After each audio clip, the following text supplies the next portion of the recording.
My name is Alexei, and I investigate cold cases. Not police cases, of course. I'm just an independent journalist who likes to dig where the police have long stopped looking. 2 months ago, I stumbled upon a file that sent shivers down my spine. The disappearance of 5 police officers in San Lito in 1989. The case was closed. The official reason? Undetermined. The documents were incomplete. The photographs were strange. Most importantly, the precinct where these officers worked was shut down that very night. It was sealed. No one has entered it legally since, but locals whispered that the lights still turn on at night. They claim to see silhouettes in uniform inside, and sometimes faces flickering in the windows, faces from old photographs. I didn't believe them, until one morning I saw it with my own eyes. I arrived in San Lito early in the morning. The town was quiet, almost dead. Old yellowed notices hung on the walls. Precinct closed. Danger. Do not enter. But that was my destination. The precinct building looked like it was about to fall apart. Windows were broken, and the door was boarded up with old planks. But inside, a soft, warm light was burning, as if someone had just turned on the lamps. I knew immediately something was terribly wrong here. I circled the building and found what they tried to hide. The black service entrance was slightly ajar. Someone had clearly entered before me. There were fresh traces of mud on the floor. There were distinct scratches on the metal, as if someone had tried to open the door from the inside. I turned on my flashlight and stepped inside. The first thing I saw were steel filing cabinets. All of them were locked. They were labeled with dates from 1980 to 1989, but one cabinet was open, neatly, as if someone had just finished working there, and inside a folder titled "Do Not Open, Case Number 13789. Judging by the number, this had to be the case of the vanished officers. I took it, and at that exact moment, the entire corridor slowly lit up with a warm yellow glow, as if someone had switched on the electricity in the whole building. But I knew for a fact that the electrical grid had been disconnected here for 30 years. When I stepped out of the archive room, I was almost shocked by what I saw. The precinct was living its own life. Telephones were ringing, chairs were creaking, lights glowed on the walls. I could hear footsteps, soft, monotonous, just like in a normal police department. And only later did I realize these weren't people. They were the imprints of people, what was left here after their disappearance. I saw the silhouette of the duty officer behind the counter. "Excuse me, I started. He lifted his head, and I froze. His face was blurry, hazy, like an old VHS recording, exactly like the faded photos from 1989. He said, "You're late. We were waiting for you." Another folder softly landed on the counter. It had a clean, bright cover. No name was written on it, just a blank space.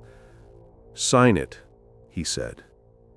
I asked, "Who are you?"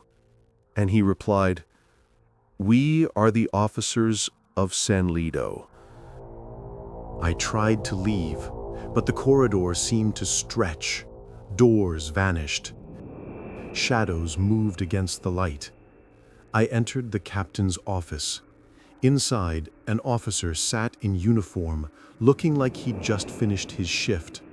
But his eyes, they were black.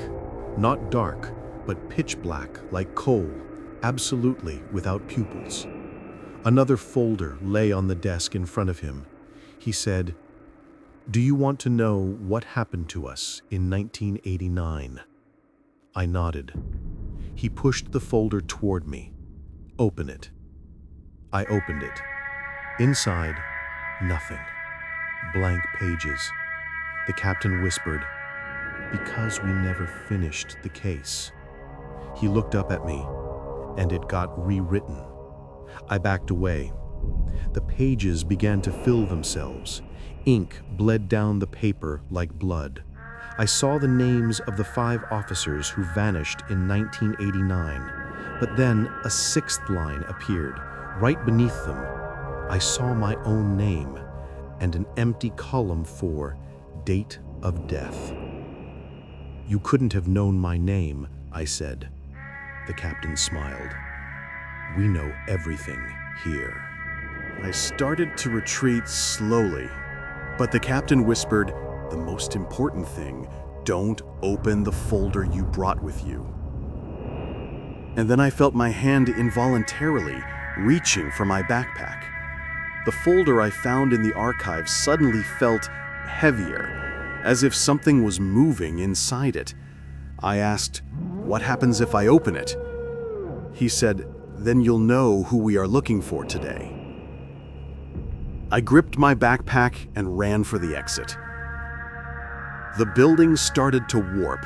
The corridors lengthened, lights flickered, shadows appeared on the walls, faceless human figures in uniform.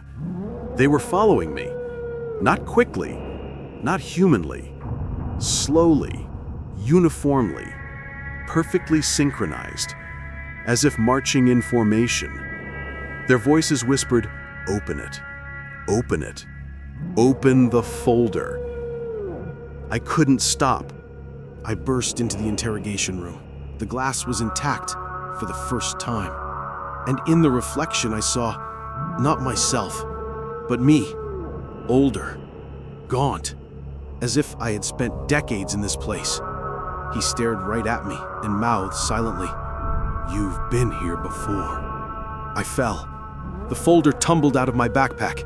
It opened, and inside was my photo, taken today, this morning. I was in shock. On the second page, the protocol. My name. Cause of death? Disappearance in the San Lito police precinct building. Case closed. The date.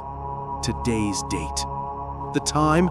7 minutes from now. When I looked up from the folder, I saw through the glass all 5 officers, the very ones from 1989. They stared at me as if I were the main suspect, and one of them said, "You opened it. That means you are with us." The glass began to crack. I scrambled for the exit. I don't even know how I escaped. I only remember fog, sirens, and hands grabbing at my clothes. I woke up outside. Behind me, the dark building, in whose window someone was waving at me, but not a human hand. It was longer, taller, unnatural.